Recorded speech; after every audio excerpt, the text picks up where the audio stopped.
बिस्मिल्लाहिर्रहमानिर्रहीम। अस्सलाम वालेकुम। मैं हूँ अज़रालीम, आप सबको एक बार फिर खुशामदीद कहती हूँ।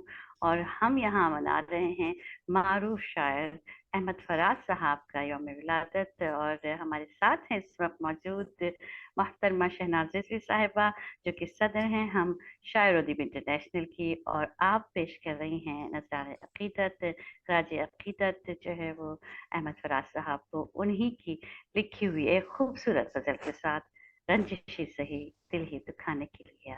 आइए सुनते हैं। अस्सलाम वालेकुम वालेकुम। अस्सलाम, कैसी हैं आप? खैरियत से आ, हैं?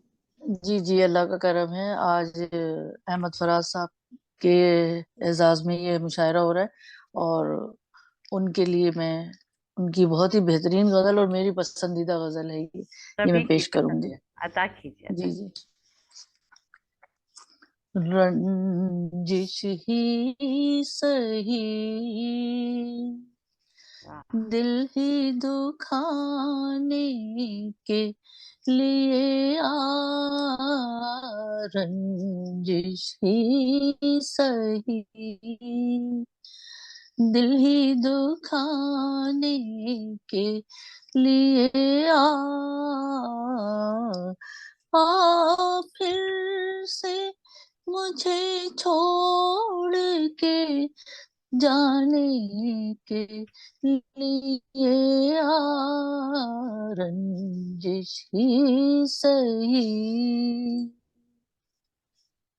कुछ तो मेरे पिंदार मोहब्बत का भरम रख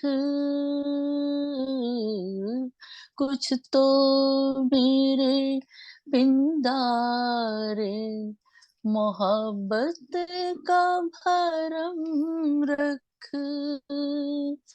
तो भी तो कभी मुझको मनाने के लिए रंजिश ही सही दिल ही दुखाने के लिए रंजिश ही सही पहले से मरासम न सही फिर भी कभी तो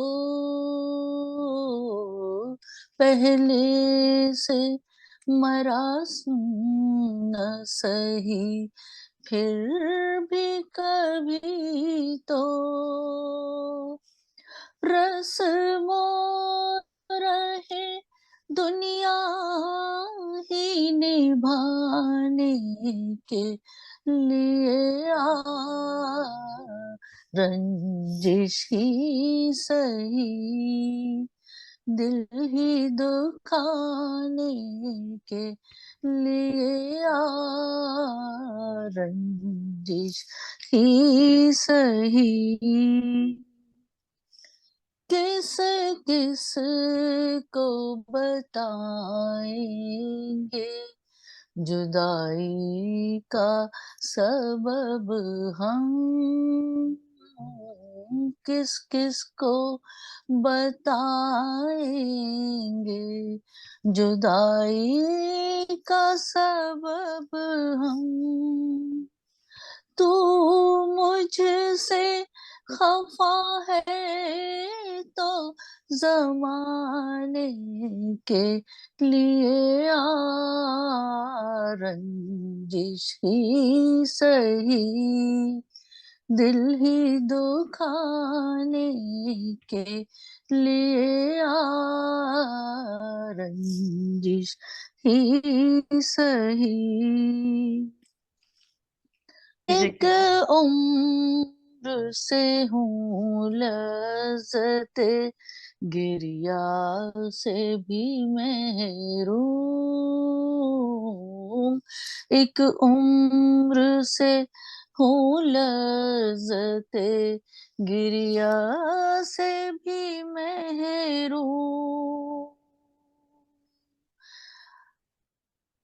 ऐ राहत जा मुझको रुलाने के लिए आ, रंजिश ही सही। अब तक दिल खुश फहम को तुझसे है उम्मीदें। अब तक दिल खुश फहम को तुझसे है उम्मीदें। ये आखिरी शम्मे भी बुझाने के लिए आ, रंजिश ही सही, दिल ही दुखाने के लिए आ, रंजिश ही सही। आ फिर से मुझे छोड़ के जाने के लिए आ, रंजिश ही सही। वाह वाह वाह वाह, बहुत ही खूबसूरत, माशाल्लाह। बहुत और शुक्रिया। अहमद फराज साहब का खूबसूरत कलाम कि जो उन्होंने कहा, अब तक दिले खुशफहम को हैं तुझसे उम्मीदें, ये आखिरी शम्मे भी बुझाने के लिए यहाँ। जितना खूबसूरत कलाम अहमद फराज साहब का, उतनी ही खूबसूरती से हमें सुनाया मोहतरमा शहनाज रिजवी साहिबा ने। शहनाज रिजवी साहिबा, उसके अलावा अहमद फराज साहब के लिए कुछ आज के दिन के हवाले से आप कुछ कहना चाहेंगी? नहीं, इतना ज्यादा ये कि एक तो ये कि उनसे सिर्फ जिंदगी में एक ही मुलाकात हुई थी। इस्लामाबाद गए थे हम लोग, तो अच्छा। वहाँ एक ऑफिस में उनसे मुलाकात हुई थी, जहाँ हमारे जो कजन थे उनके दोस्त थे वो। माशाल्लाह। तो उनसे मिलवाया था उन्होंने स्पेशली कि हाँ, ये मेरी कजन है और ये भी शायरा है। तो माशाल्लाह। उन्होंने एक दो अपने कलाम सुनाए हमें, और बड़ा अच्छा लगा था माशाल्लाह। ऑफिस में बैठे हुए। वाह तो बस वो मुझे याद है, और उन्होंने एक पर्ची पे उन्होंने एक शेर अपना लिख के दिया था, वो मेरे पास महफूज है, रखा हुआ है वाह वो। वाह वाह, क्या बात। वो उनका ऑटोग्राफ है बस मेरे लिए। माशाल्लाह माशाल्लाह, बहुत उम्दा। इतने बड़े शौरा कराम की, जो कि अपने दौर के, बल्कि कहा जाएगा कि अहमद फराज साहब का दौर था, जी कि जी।